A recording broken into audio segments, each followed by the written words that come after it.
Beast of Reincarnation is bad, and it's so bad that I think Game Freak should just stick to making other games, but considering how bad the Pokemon games have been for the last 10-15 years, I don't even know that I should say that. And what's more frustrating is there's a good game in here. Like, I see the bones, I see the idea they were going for, but the execution is just so bad, I don't even want to continue. So for the fairness of this review, to understand where it's coming from, I'm going to be showing you just the first 10 or 20 minutes of the game uninterrupted. This is just what the game looks like playing from the first moment you start the game until I quit playing. I played for about half an hour, I beat the first boss and said, I really don't want to continue this, so that was kind of the end. So what makes the game so bad? I think the first thing that just is the most glaringly obvious issue is they don't know what they want this game to be. Like, it's clear that they want it to be an action game. They want to be like a Sekiro, Dark Souls action parrying system where you're just in this deep, hard fights that require a lot of focus, a lot of parrying, a lot of memorization, a lot of skill. But then they also included quick time events in that, and then they also included like pause menus in that, so you'll be fighting a boss and then all of a sudden you'll pause the fight to select your dog to do something, and then it'll interrupt the button mashing with a quick time event, and that makes no sense to me. You're trying to have like this high skill, like, oh, I'm in the flow zone, I'm trying to parry everything, I really feel it, and you're interrupting that with quick time events, you're interrupting that with all these different, like, oh, summon the dog, summon this menu, use these magic skills, and it takes you out of it. Like, you can't get into a good flow or rhythm because you're interrupting your own gameplay every 5 seconds with a quick time event or some sort of cutscene, and then like every time you pick up an item it will pop up a screen to stop and pause the fight, like, oh, I know you're in a critical fight right now, but you picked up a random piece of garbage. Would you like to read the lore of what the random piece of garbage is in the middle of the fight? Like, it takes you out of it, and that is just such a horrible sin for a action game, to have this action packedness and then interrupt that every 5 seconds. And that just goes beyond the combat. Like, you can't go more than 5 seconds in this game without running into a cutscene, a quick time event, or something that's just like, at one point there's, oh no, there's something in the path, you just must slash the thing in order to get through. Okay, but why did you interrupt the flow of the game to make me stop, read a menu, to hit something, to walk past it? There was no puzzle to solve, there was nothing to do. It was just, hey, here's a menu for some random reason in the middle of the action. To make the pacing even worse, I'm going to talk about One Piece for a second. And anyone who's spent any amount of time on my channel or in my lives knows I absolutely despise One Piece, and one of the things I hate the most about One Piece is how bad the pacing is, where you'll have these random scenes where I'm like, hey, you're going to look at a waterfall for 15 seconds, or hey, I know the characters have stopped talking, but I'm going to just linger on their face for 10 seconds because we need to stretch this episode out. That happens here. Again, this is an action game. You'll get done fighting a boss like, whoa, I'm deep in the action. I've been fighting this boss, my adrenaline's pumping, I just did good. And then you'll get a cutscene where a ghost girl will pop out of nowhere and go, Violet. And then the dog will go, woof. And it'll pause for just as long as I just did. Like, what? What is this terrible writing, for one? And for two, like, why is there so much like lingering in an action game? Like, here you can see the black screen. That was the end of a cutscene. Black screen. Black screen. Oh, here we go. We're finally starting the story. It just lingered on a black screen for 6 seconds. Why?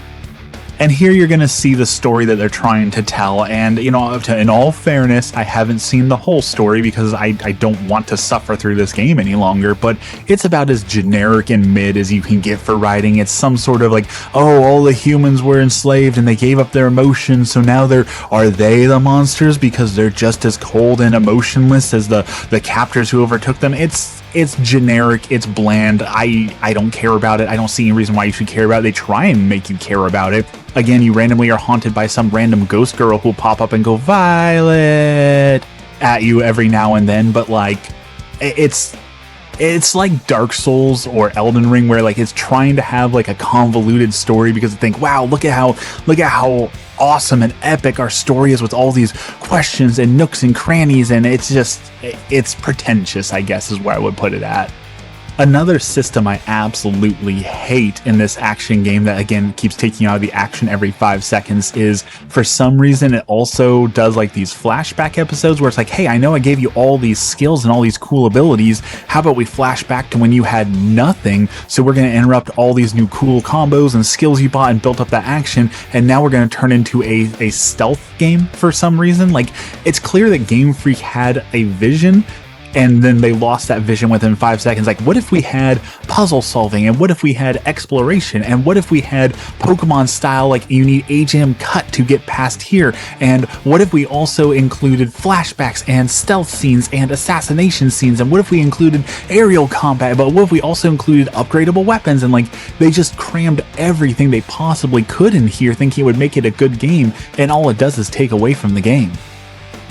And there are so many systems. Like, I got to the first time where you're like in your safe area and you can start exploring the systems, and there's upgrading weapons and there's collecting different things, and there's so much, but it also ends up being like, hey, if you collect 16 of these and get 17 points over here, you can deal 3% more damage in this situation. Like, pointless.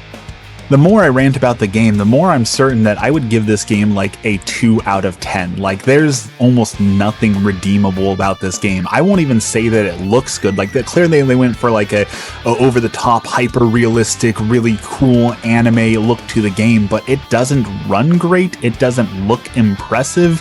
Yes, there's flashy moments, but I wouldn't say that it's the best-looking game I've ever seen or anywhere close to it. So it's just, it fails at basically every single thing it's trying to do.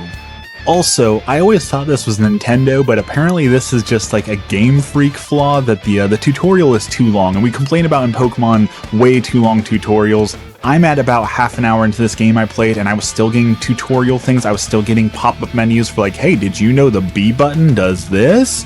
There is no justifiable reason why any game needs a 30-minute plus tutorial. And again, I'm not even done with it. I'm sure that tutorial goes probably an hour or two with all the convoluted garbage systems they have crammed into this game. A 2-hour tutorial, like, it's so wholly unnecessary in so many ways.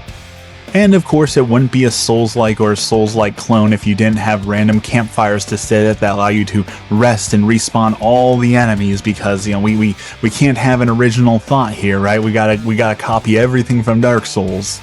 And keep in mind, this is a $60 game that I'm saying there's almost nothing redeemable in. So like, some people say, wait for sale, but I don't even think you should wait for sale. Like, paying $10 for this game isn't going to make it a better game. It might sting a little bit less if you paid less for it, but if you're going into this expecting Sekiro, like, you're going to be sorely disappointed. That's saying someone, I didn't like that game. I despise all Dark Souls. I hate the genre of the game, but that's not why I'm disliking this game. Like, if it played exactly like an Elden Ring or Dark Souls type or anything like that, I would say, okay, fine, it's not for me, but I can see at least that they put the effort in and it's a good game on its fundamental bones, but that's not what we have here.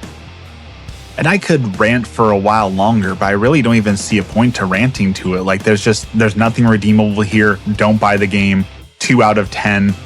Like, I'm sorry if you bought the game already, but it's hopeless, it's irredeemable. Maybe I've seen that some people are talking about mods because, like, there's no widescreen support, which I don't understand why that's immediately a downvote for people. Like, there are negative reviews for the game, and the only negative review is, well, it doesn't have widescreen support. Like, I understand that games should have that. I play on an ultra wide and I like it when it supports that, but it's not like, oh, it's a bad game because it doesn't support my mod, or like, I just don't understand why that alone is it. But I've heard that there's some modders who've already put that in there, so maybe modders can save the game. But again, that's not a good game, right? It's not a good game if you have to rely on modders to make it playable and fun. So there's a quick 10-minute review. It's bad, not worth your money. If you have Game Pass, you can play it for free on Game Pass. And if you're already enjoying other things on Game Pass, I guess that's a good way to try out the game. But again, I don't think you're going to be playing this for more than 10 or 20 minutes before you're like, this is a waste of my time. So thank you for watching and have a blessed day.